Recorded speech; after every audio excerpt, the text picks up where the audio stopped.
Welcome back, and today I'll show you how to turn controller vibrations on and off on your Xbox Series X or Xbox One.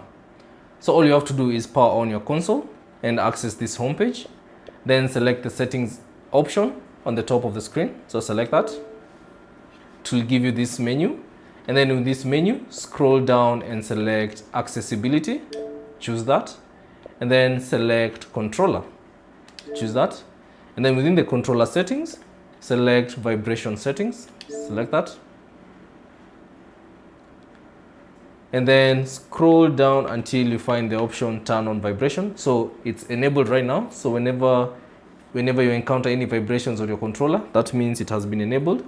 So to disable it, simply uncheck this option. And to enable it, simply check the turn on vibration. So that's basically it on how to enable or disable the controller vibrations on your Xbox Series X or Xbox One. Thanks for watching. If you have any questions, leave them down in the comment section below.